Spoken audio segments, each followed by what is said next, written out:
सिद्धिभ्यः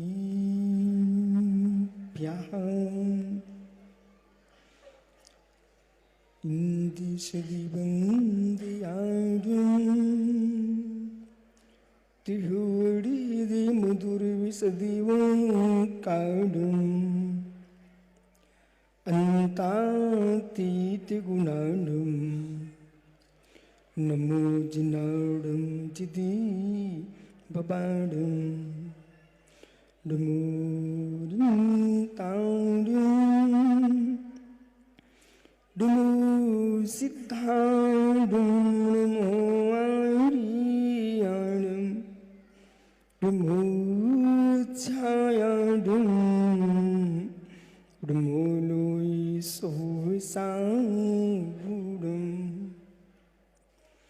पंच परमेष्टि भगवान की परम पूज्य आचार्य गुरु कुंद कुंद स्वामी की परम पूज्य आचार्य गुरु विराग सागर जी मुनि महाराज की अहिंसामय विश्व धर्म की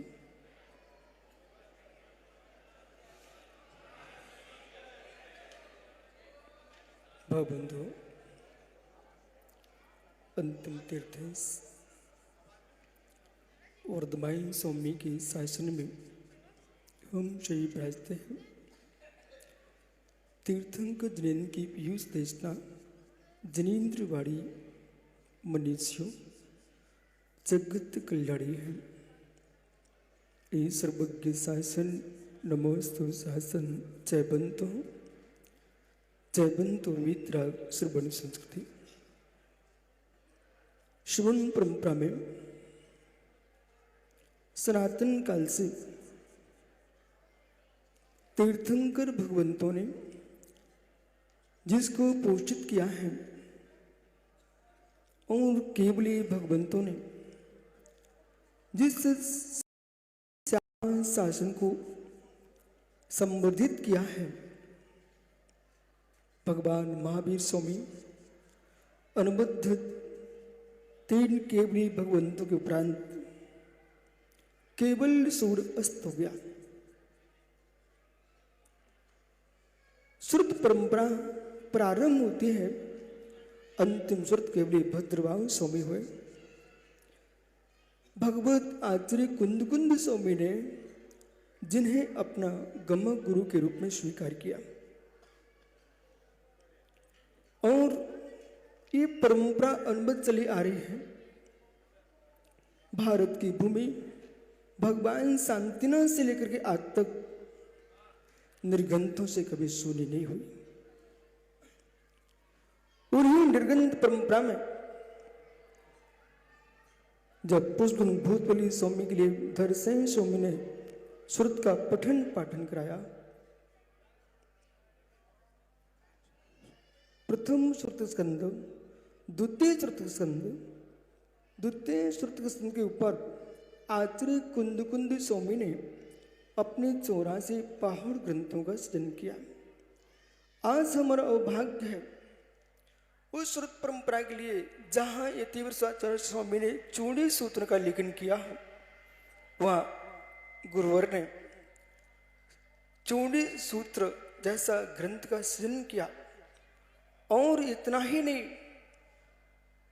आज सुबह हमने कहा गुरुजी से कि आपने मुझे इस अल्पधि को किस स्थान पर रख दिया है। अष्टपहुड़ ग्रंथ 1991 में आचार्य ने मुझे श्रीयांश गृह में दिया और कहा जाओ झाड़ियों में जंगलों में पढ़ के आओ। अष्टपहुड़ ग्रंथ जंगल में अध्ययन करने को भेज दिया। उस ग्रंथ को पढ़ करके अंतरंग भाव था कि सट प्रावर्त पर शुद्ध सूर्य की टीका है, लेकिन 2 पहाड़ पर नहीं है। झांसी में आचार्य से निवेदन किया, उन्होंने लिंग पहाड़ और सील पहाड़ पर, ये इसमें कहने की कोई आवश्यकता नहीं है, लेखनी वही चलती है जो लखना जानता है। जो लखे बिना लिखता है वो निर्गंध पुष्प के समान होता है। निर्गंध पुष्प में सुंदरता हो सकती है लेकिन सुगंध नहीं होती है।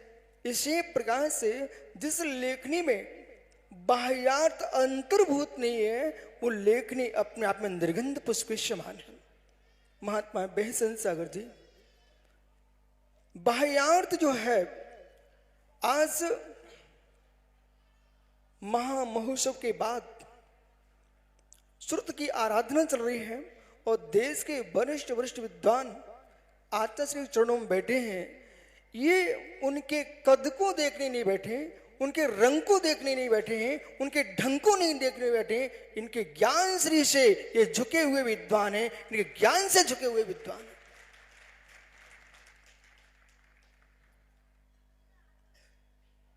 लिंग पहुड़ की दूसरी गाथा की टीका गुरुजी की हमने पढ़ी, हृदय गदगद हो गया। श्री हंस संगीत जी, श्री हंस बड़ौत जी, पंडित दूसरी गाथा की टीका जो आचार्य श्री ने की है, इस टीका का ही पूरा अर्थ समझ लिया जाए तो प्रातः से शाम तक के सारे प्रश्नों का समाधान हो गया। सुबह प्रश्न आया विलक्षण शब्द पर, और विलक्षण को लोगों ने अनेक अर्थ में देखा। सोनल जी गए क्या? विलक्षण जो है वो विपरीत ही अर्थ होता है। विलक्षण शब्द गुरुजी उसका अर्थ पूर्ण विपरीत ही होता है, लेकिन विद्वान कहेंगे विलक्षण तो प्रतिभाशाली को कहा जाता है, इसलिए तो विलक्षण है, विपरीत है। सामान्य जगत के लोगों से बुद्धिमान विपरीत होता है, इसलिए विलक्षण होता है। ये जितने विद्वान बैठे हैं सब विपरीत बुद्धि वाले हैं, सभी विपरीत बुद्धि वाले हैं। जितने नीचे बैठे उनसे विपरीत बुद्धि है, शायदबाज शून्यों से विपरीत बुद्धि है, जड़वादियों से विपरीत बुद्धि है, शून्यवादियों से विपरीत बुद्धि है, अहेतुकवादियों से विपरीत बुद्धि है, और जो आत्म शून्यवादी से विपरीत बुद्धि है। इसलिए हमारे सारे विद्वान विलक्षण प्रतिभाशाली हैं, इष्टादवादी हैं, ये ज्ञानी विपरीतवादी नहीं है। विलक्षण अर्थ जो होता है विशिष्ट अर्थ में होता है। हमारे गुरुजी दुनिया के आचारों से विपरीत है। बोले क्यों? लिंग पाउड़ सील पाउड़ पर जिसने टीका नहीं लिखी उन सबसे विपरीत है। अब लगा ये अर्थ शब्दाना मने का अर्थ था, परंतु विलक्षण का अर्थ विपरीत ही होता है। प्रतिभाशाली के लिए विलक्षण कहा जाता है। तो आचार्य समन्वय स्वामी के आप्त मीमांसा पर बसनंदी स्वामी ने जो टीका की है उसे पढ़ना चाहिए है। विलक्षण को विपरीत अर्थ में ग्रहण किया है, विलक्षण विपरीतम। फिर प्रश्न आया सुबह कि एक शब्द का प्रयोग हो चुका था तो दूसरे शब्द का प्रयोग क्यों किया? आचार्य श्री विद्वानों को मालूम है खंडान्वय टीका, दंडान्वय टीका, ये वृत्ति के साथ टीका है, और यूं कह सकते भाष्य है। अनेक ग्रंथों का उद्धरण ला करके विषय वस्तु को स्पष्ट करना ये भाष्य का काम है। बराबर मनोज भैया, महेंद्र जी, ये भाष्य का काम है। लेकिन जो श्रवण संबोधनी और श्रवण प्रबोधनी दोनों टीका है, अपने आप में स्याद्मात कौशल से युक्त आगम ग्रंथों का शब्दकोश बन गया है।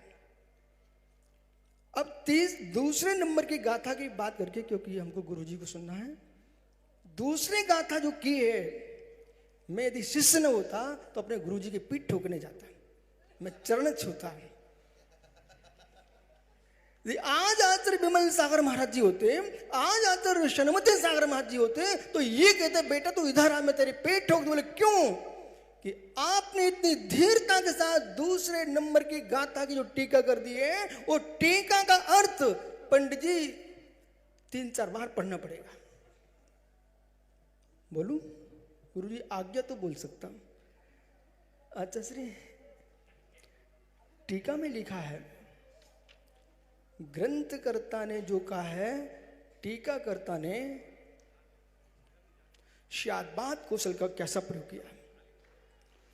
धम्मेड़ हुए लिंगम, ये गाथा है। लिंगम न लिंगम अत्यंत धम्म संपत्ति, जानी भाव धम्मम किमते लिंगेन का यब्बो। इस गाथा को लिखने के लिए बहुत सोचना पड़ेगा। प्रातः कोई विद्वान का आलेख चल रहा था, वहां द्रव्यलिंग की व्याख्या चल रही थी। ये सभी पंडित जी कहाँ गए? श्रीयांश वगैरह सब भोजन करने गए। अच्छा, संगई जी कोई भी सामने नहीं यहाँ पर। जितने कुर्सी वाले को उनको बुलाओ। प्रेमचंद, फूलचंद जी, सुरेंद्र भारती, अरे उनको तो बुलाओ जल्दी भाई।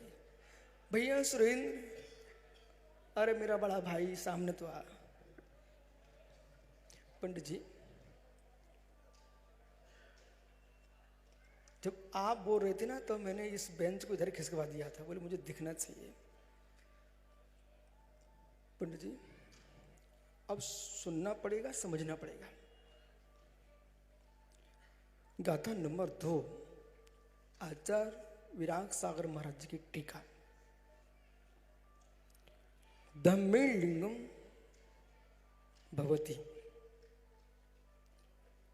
धर्म से लिंग होता है। सभी मुनिराज क्षमा करेंगे, गुरुजी क्षमा करेंगे।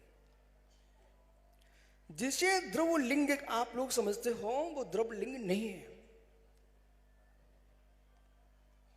आचार्य ने जो गाथा की टीका की है, मैं फूल से समय नहीं हूं, और मैं यही सोच रहा मेरे गुरुजी आगम को क्या निरूपण कर रहे हैं। जिसे आप द्रवलिंग समझते हो वो द्रवलिंग नहीं है। जो द्रवलिंग है वो कुछ और ही है। लिंग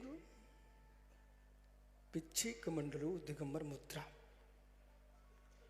ये द्रवलिंग, इसे भी स्वीकार किया है, लेकिन ये इस ग्रंथ का लिंग नहीं है। अशद्भुत व्यवहार ने का जब गुरुजी ने प्रयोग किया, सुरेंद्र भारती मेरी आत्मा नाच गई। असद्भुत व्यवहार ने का प्रयोग किया है। ये सारे देश के निर्गंत मुनियों को समझना पड़ेगा कि तुम इसे लिंग को ही नहीं पाए हो तो जिन लिंग का पालन क्या करेंगे फिर आप? न जोड़ना लिंग न तोड़ना लिंग है, जिन लिंग कुछ और है। अद्भुत व्यवहार ने इसे धम्मेण लिंगम भवति, धर्म से लिंग होता है। धर्म से लिंग होता है। गुरुजी क्या लिख रहे हैं? धर्म से लिंग होता है, लिंग धर्म नहीं होता।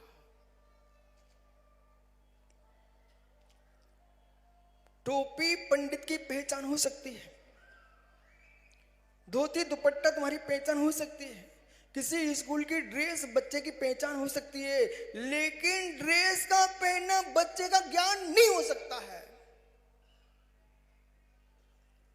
पिच्छी कमंडलु दिगंबर मुद्रा, ये द्रवलिंग नहीं है, ये द्रव भेष है। पिच्छे कमंडलु जिन मुद्रा, ये द्रवलिंग नहीं है। ये मित्र को बोध होना चाहिए। द्रवलिंगी भावलिंगी दो मुनि, तीसरे मुनि की व्याख्या भी पढ़ना चाहिए आपको, चित्र मुनि। ये हमारा शब्द नहीं है। तीसरे मुनि की परिभाषा भी समझना चाहिए, चित्र मुनि, जिसको आचार्य ने असद्भुत भावना शब्द का प्रयोग किया है। गुरुजी, लोगों को 1 महीने में 1 ग्रंथ पूरा करने में समय लग जाता है, मुझे 1 ग्रंथ पढ़ने में लगभग 2-3 साल लग जाते हैं। चित्र मुनि लोकोत्तराचार से दूर होकर के लोकाचार में जी रहा है। यदि सुरेंद्र भारती मुनिराज बने और नेता अभिनेता एकदम चिपक गए, 24 घंटे समाज की पंचायत में डूब गए, विशुद्ध सार का ये चित्र मुनि, तू मेरे नमस्कार के योग्य नहीं है। 28 मूढ़ को पालन करने वाली आत्मा। आचार्य ने लिखा है सदृष्टि ज्ञान चारित्र धर्मम धर्मेश्वर विधु। रत्नकांड श्रावकाचार्य जी का रेफरेंस दिया यहाँ पर। सदृष्टि ज्ञान चारित्राणे सदृष्टि ज्ञान चारित्र ये धर्मम धर्मेश्वर विधु। दर्शन ज्ञान चारित्र इसका नाम धर्म के ईश्वर ने धर्म का है। वो दर्शन जो है ये चरमई भेष है। क्या पिच्छी मेरा सम्यक्त है, कमंडल मेरा सम्यक्त है। पिच्छी मेरा ज्ञान है, कमंडल मेरा ज्ञान है, कि दिगंबर भेष मेरा ज्ञान है। ज्ञान जो है आत्मा का धर्म है, चारित्र जो है आत्मा का धर्म है, और दर्शन आत्मा का धर्म है। इसलिए यथार्थ में जो धर्म है रत्नात्रय, जो द्रवलिंग है 28 गुणों का पालन करते हुए अनंतानुबंधी प्रतीख्यान अप्रतीख्यान सर्वघाती प्रकृति में उदयाभावी क्षय और देशघाती प्रकृति संजलन के उदय होने पर जो जीव के परिणामों की दशा है उसका नाम दिगंबर जैन मुनि है। बराबर सुरेंद्र भैया बराबर, यानी मौन नहीं हो तो बोल देना बराबर। गुरुजी ये ज्ञानी सही बोल सकता, बराबर नहीं बोल सकता। भारती जी बराबर बराबर, सोनगढ़ी हो गए तुम। भैया बस मैं 2 मिनट में पूरा कर। अब तो क्या फिर जिनलिंग धारण नहीं करना चाहिए? गुरुजी ने लिखा है पात्र दुग्ध नहीं होता, पत पात्र के हुए बिना दुग्ध रखा नहीं जाता। इसलिए विजय भैया पात्र को आप कहो, घी का घड़ा बोलो, कोई टेंशन मत लो। उपचरित अशद्भुत व्यवहार से घी का घड़ा होता है। ऐसे ये जिन भेष है आचार्य ने यहाँ पर लिखा है उपचरित अशद्भुत व्यवहार से ये धर्म रूप है। लेकिन वास्तव में जो धर्म है लिंगेण मत्तिण न धम्मम, लिंग मात धर्म नहीं है। इसलिए अहो निर्गंथो, आचार्य महाराज लिख रहे अहो निर्गंथो, मुनि दीक्षा लेते ये मत मान लेना कि मेरा मोक्ष हो जाएगा। मोक्ष दीक्षा से नहीं होगा, मोक्ष चारित्र से होगा।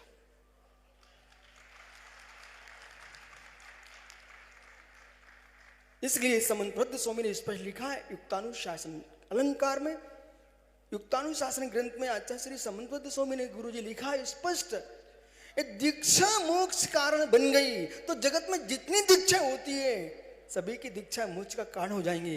इसलिए रत्नात्रय धर्म से युक्त जो निर्गंत दिगंबर दीक्षा है वो मोक्ष का कारण है। यानी बराबर गुरुजी की टीका की 2 लाइन है।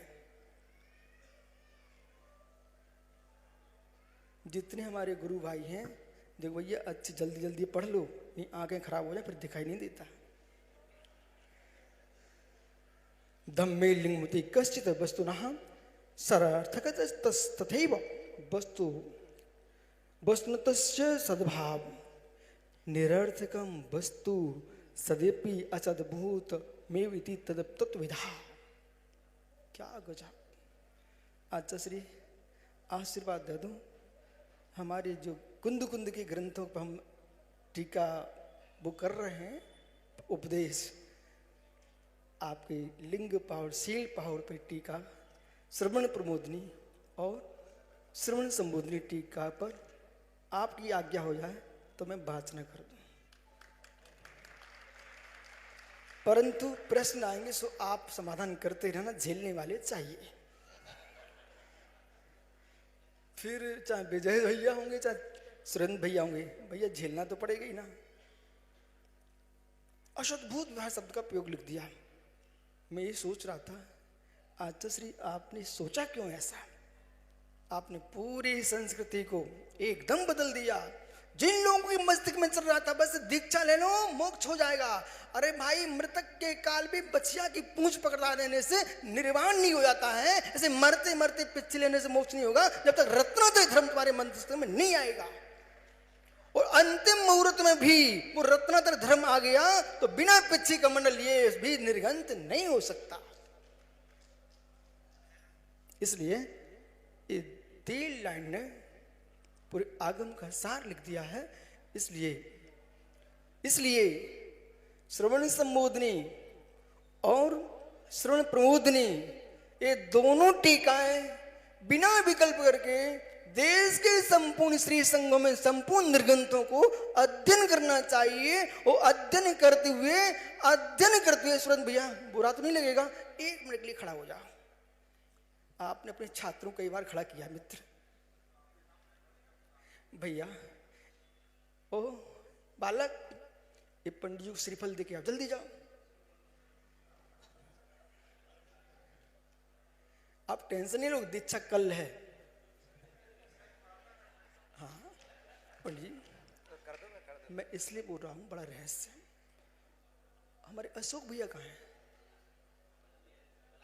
अशोक भैया, नरेंद्र भैया, आप समंत वृद्ध के चेले हो सब। मालूम क्यों दिया श्रीफल? पंडित जी, सुरेंद्र भैया, इस श्रीफल जो है इसको आप जीवों को देखकर जमीन पर रख दीजिए, छोड़ दो। सभी महाराज ध्यान दो। श्रीफल एक शब्द है। जो शब्द श्रीफल है इसमें उसमें कितना पानी है, कितनी गंध है, कितना सुगंध है, शब्द श्रीफल में है नहीं है। तो श्रीफल उठा लीजिए।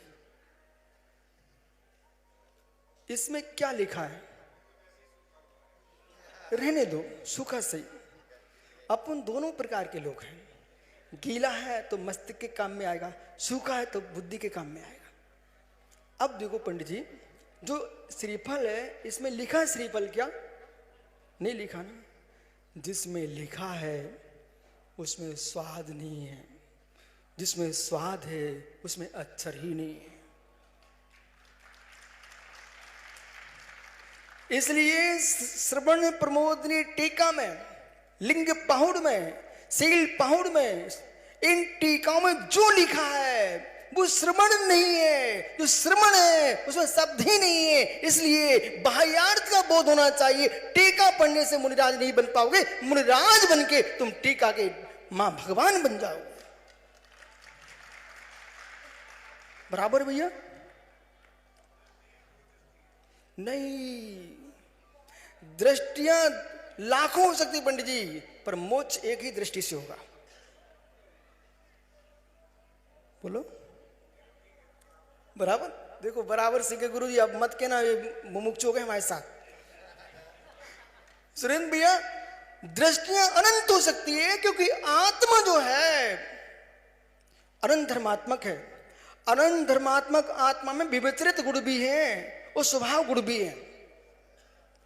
इसलिए विवर्चित गुणों का परित्याग करना है, स्वभाव गुणों उपलब्धि करना है। इसके लिए आचार्य कुंद स्वामी की दृष्टि किसी मुनि को पशु त्रियंच कहने की नहीं थी। उनकी दृष्टि ये थी, आपने सुबह कहा भी था, गुरुजी ने भी कहा था, दृष्टि ये है, पंते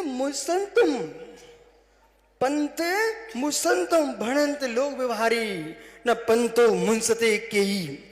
श्री समय साज में कुंद स्वामी कह रहे हैं ये मार्ग चुराता है, लेकिन आज तक किसी मार्ग ने पथिक को किसी ने चुराया क्या?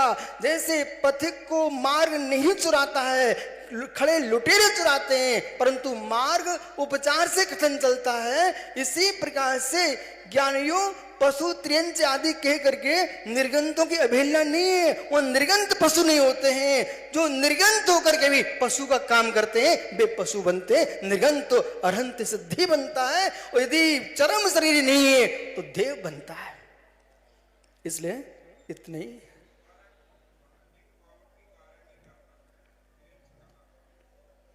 हाँ,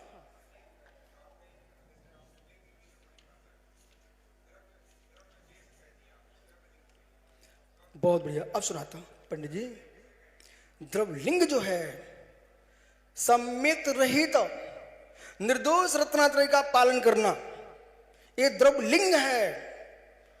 और सम्यक सहित होने पर भी निर्दोष रत्नात्रय का पालन नहीं है, सुखे गुण स्थान अपेक्षा से वो मात्र चित्र मुनि है।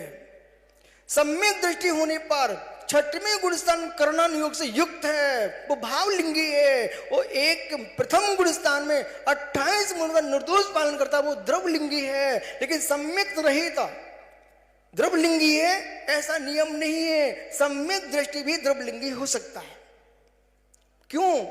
अपने गुणस्थान छठवें गुणस्थान की क्रिया नहीं पालन करा, पंचम की कर सकता है, चौथे की कर सकता है, इसलिए सम्यक दृष्टि भी द्रवलिंगी हो सकता है। बराबर। और सुबह आपका आलेख था गुरुजी, 1 मिनट में आपका आलेख था कि रागदेश मुनि को नहीं होता, इसको भी सुधार लेना भैया। मुनि रागी देसी होते हैं।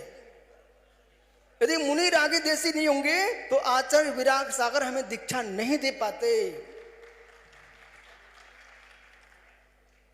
इसलिए अरहंत की व्यवस्था का कथन करते समय, निर्गंथ की व्यवस्था कथन करते समय आपको ध्यान रखना पड़ेगा, गुणस्थान क्रम से कसाय क्रम से कथन करना चाहिए। मुनिराज अनंतानंदी कसाय जन रागी देसी नहीं होते, मुनिराज प्रतीख्यान कसाय रागी देसी नहीं होते, मुनिराज अप्रतीख्यान कसाय रागी देसी नहीं, पर मुनिराज संजुलन कसाय के रागी देसी होते हैं। 10वें गुणस्थान तक राग चलता है। ये राग की महिमा है कि 300 शिष्यों के साथ बैठे हुए रागी जीव है। छठवें गुणस्थान में गुरु जी ने मुझे छठवीं पुस्तक षटखंडागम में पढ़ाया था, पन्ना में। छठवें गुणस्थान में सर्वाधिक लोभ होता है। गुरु जी बराबर है। हाँ, परम सत्य है, मोक्ष तत्व के प्रति राग है, इसलिए दीक्षा है। विषय कसाय में राग नहीं है, इसलिए दीक्षा है। ठीक है, इसलिए विराग क्षमा करना है। इस प्रकार से आचार्य महाराज अब सिर पर चढ़ा दो भाई। जब भी अंतिम श्वास निकले निर्गंथ होकर निकले। आत्मा शुभावं परिभाव भिन्नम, आत्मा शुभावं परिभाव, आत्मा का स्वभाव परवास अत्यंत भिन्न। महावीर स्वामी की परम पूज्य आचार्य गुरु विराग सागर जी महाराज की गुरु जी क्षमा करना। बोलिए।